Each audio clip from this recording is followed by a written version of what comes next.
গ্রামের পাশ দিয়ে প্রবাহিত বড় নদী ছিল মফিজের জীবন। ছোটবেলায় বাবার সঙ্গে জাল ফেলতে ফেলতেই সে শিখে গিয়েছিল মাছ ধরা। আজ সে নিজেই মাঝি, নিজেই জেলে। ভোরের অন্ধকারে নদীর বুক চিরে নৌকা নিয়ে বের হয়। কুয়াশা ঢেকে দেয় চারপাশ, ঠান্ডায় শরীর জমে আসে, তবুও মফিজের চোখে স্বপ্ন, আজ যদি ভালো মাছ ওঠে।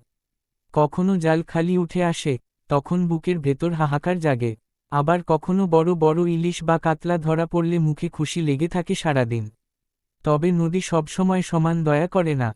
ঝড়ে নৌকা ডুবে যাওয়ার ভয় থাকে। আবার মাঝে মাঝে নিষিদ্ধ মৌসুমে সে কাজ হারিয়ে ফেলে। তখন পরিবার চালানো কঠিন হয়। তবুও মফিজ হাল ছাড়ে না। সে বলে, নদী আমার মা, নদীই আমাকে বাঁচিয়ে রাখবে। একদিন সত্যিই তার ভাগ্য খুলে যায়। জালে ধরা পড়ে বিরাট ইলিশের ঝাঁক। সেই বিক্রির টাকা দিয়ে সে ঘরের ছাদ মেরামত করে, মেয়ের স্কুলে ভর্তি করায়। নদী যেমন কষ্ট